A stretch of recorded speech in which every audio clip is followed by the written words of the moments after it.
Hello, citizens of YouTube land. Hey, It's your president, there.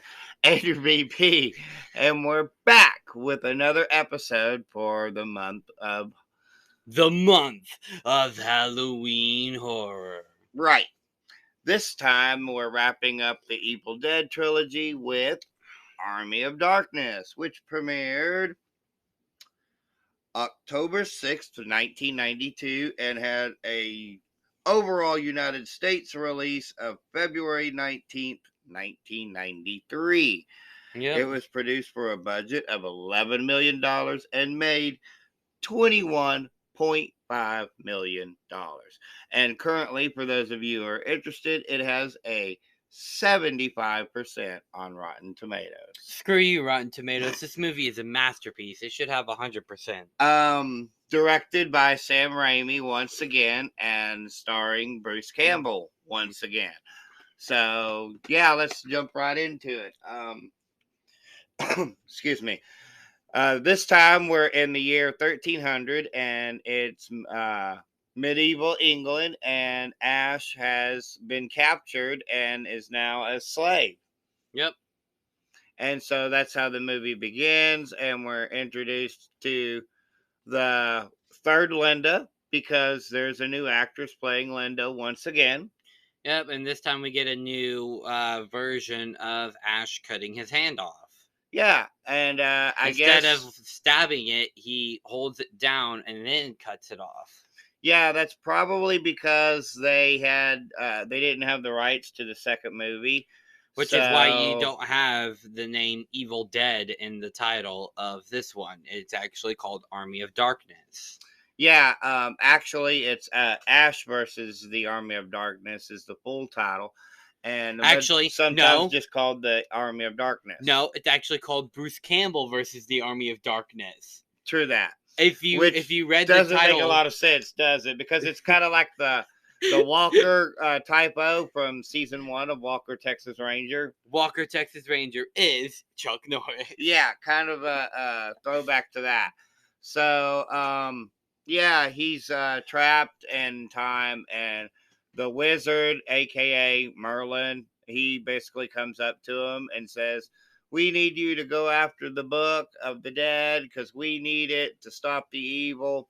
And it can also send you back to your own time." Which sells him on the idea. But first, he's trapped in the pit because they believe that he's part of Henry the Red's men. Before that, one of Henry the Red's men gets dumped into the pit with the Deadite. And then there's like a geyser of blood that comes out. No joke. It really is. Like, he falls in, they wait a few seconds, and they whoosh. Yeah, there's a scream, and then there's the geyser. And so Ash, being the coward that he is trying to backpedal, and he's like, No, I'm not part of these people, and you gotta tell them. I don't know this a-hole. You gotta understand. Come on, Henry, tell him. Yeah, and so Henry's like, they're not gonna listen to me, so they throw him in the pit, and he has to fight the Deadite that's in the pit, and Merlin throws him the chainsaw so that he's able to fight off the Deadite and climb up out of the pit. And that's when Arthur the King, yes, we went there in this movie. Just go with it. Actually, it's not King Arthur just yet. It's Lord Arthur. But still, it's Arthur, guys. And so he basically threatens Ash, but then Ash blows the sword apart with his shotgun. He's like, "This here is my boomstick." Right. And, the movie's got all the famous one-liners that we pretty much associate with the Ash character. So it has that going for it. Give me some sugar, baby. Yep. Yeah. Hail to the king. Yeah. And so, Hi, YouTube. Yeah. Hello. So anyways. First lady saying hi there, guys. Yeah, first lady saying hi. Anyways, so they want him to go after the book, and he goes after the book, and he has to spend the night in a windmill. because they still use the same camera trick of the whirling motion to signify the presence of the evil. And so he's in the windmill, And he breaks and apart he a breaks glass apart of the glass, which is kind of like a throwback to the second one where he's choking himself and whatnot. from the paranoia. And so he smashes the glass, and we get all these little evil ashes, and they're harassing him. And at one point, he's singing the song "London Bridge is Falling Down" because he's going to smash one of the deadites, one of the little bitty deadites. And he's singing the song, and he goes to and he's on the final stanza, and they're like, "My fair lady," because they stab him in the foot with a fork, and he falls down. And one of them does like a nosedive, a full gainer, like an Olympic swimmer, mind you, into Ash's mouth. And so Ash swallows the little mini evil deadite, and suddenly he tries to get rid of it by drinking boiling hot water, but that doesn't work. And suddenly there's an eye that pops out on his right shoulder, and then there's a head. Oh yeah. And then he's barreling down the hill with the two of them, and they separate. And we've got Evil Ash, Bad Ash, as he likes to be called. Evil and we Ash get and Good Ash. And He's like, Bad Ash he's like, sings he's a like, little he's song. like, you're a goody little two shoes. You're a goody little two shoes. You're a goody little two shoes. And then he like has his shotgun and he blows him into a tree. And he's like, good, bad. I'm the guy with the gun. Yeah. So he buries Bad Ash and he proceeds to go get the book. But there's a problem. When he gets to the cemetery, there's a problem. There are 3 books. And there's a lot of imagination and creativity that's went into this movie because of the stop motion and the skeletons and stuff. I just had to throw that out there because we get a lot of this coming up. And so one of the books kind of like sucks him into a hole, and he has to climb out. And he has to climb out. And like his jaw face is like is all stretched out, and he's like, yeah.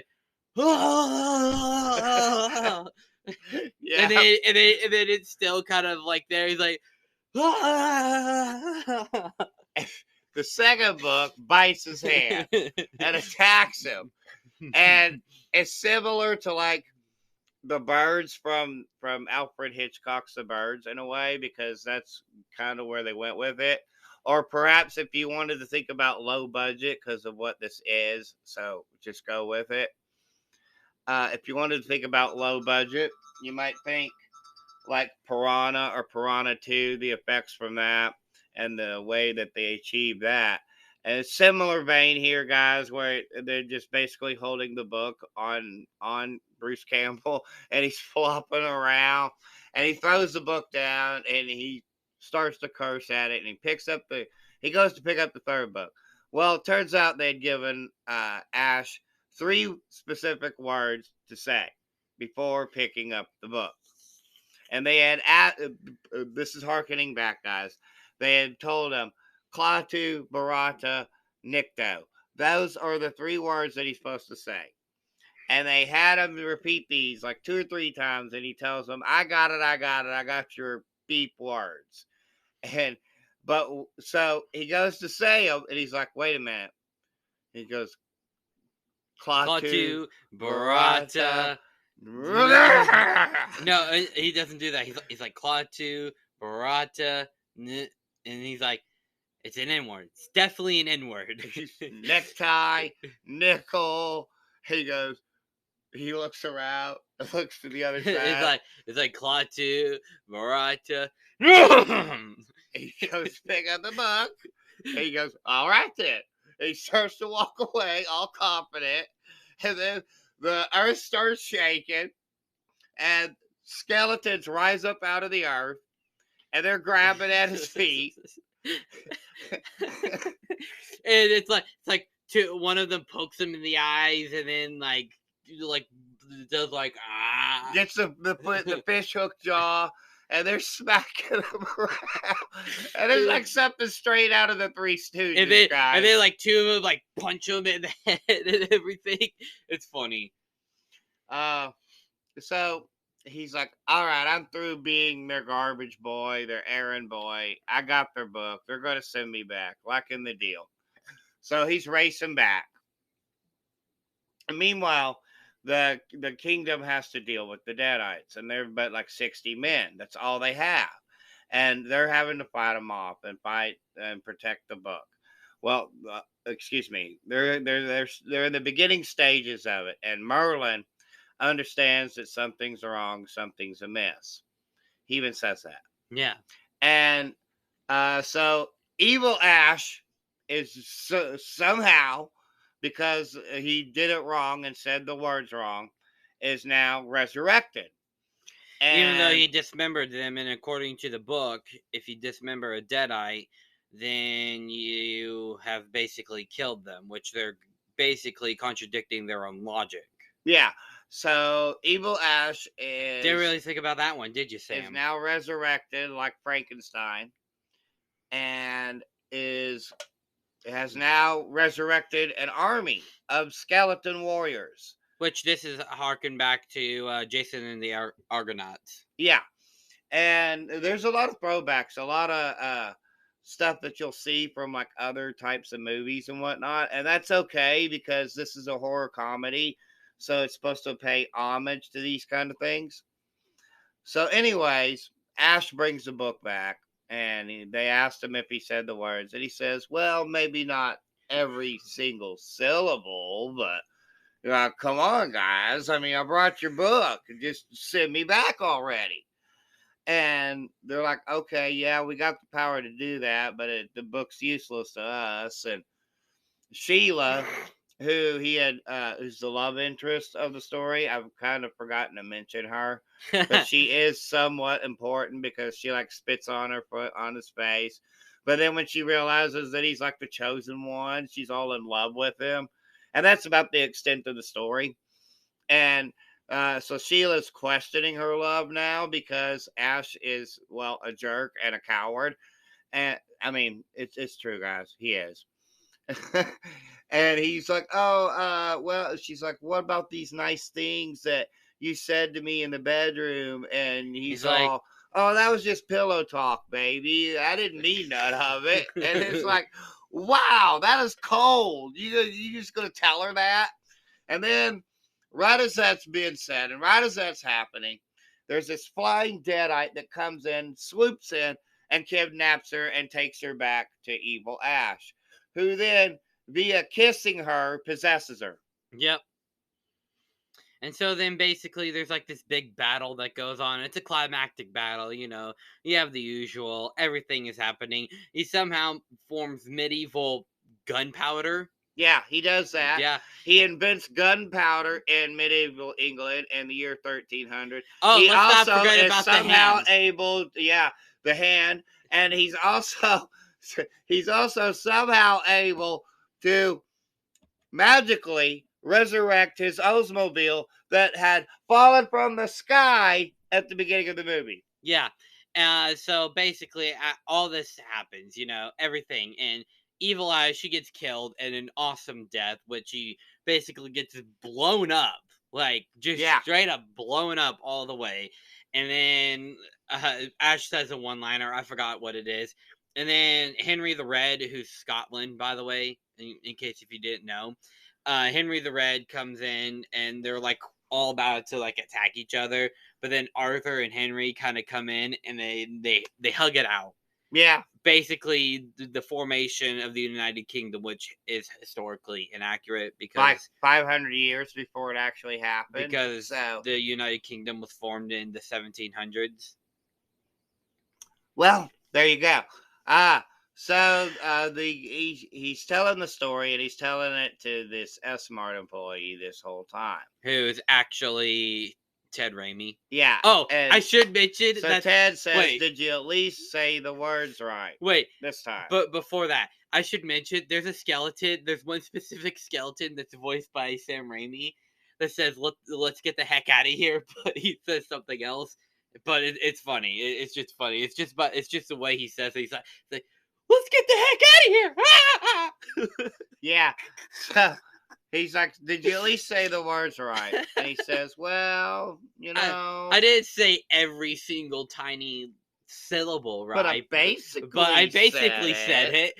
And then he's he like, says, basically. And and that's then when there's the reveal of the Deadite. and then a woman Deadeye is coming in, and she's like, I'm gonna swallow your soul, like typical Deadeye stuff, you know. So Ash, though, to kill this Deadite, Breaks out Deadite. a repeating rifle, and let me tell you, he doesn't have Lucas McCain's but aim because he's like, boom, boom, boom, boom, boom. You know, he's shooting while it multiple he's times. surfing on a shopping cart, Yeah, which makes it one of the most incredibly awesome scenes of all time. but let me tell you, Ash doesn't have Lucas McCain level of aim when it comes to his repeating rifle. Just saying. He doesn't. Like, he's like firing So multiple in the times. end, he was able to survive and get the girl. However, that's not the ending that they originally wanted. Yeah, there's an alternate ending that they originally wanted that Sam and Bruce wanted to do. And it was basically Ash, he sleeps too long and he wakes up and he sees the world is in ruins, and he's like, I slept too long.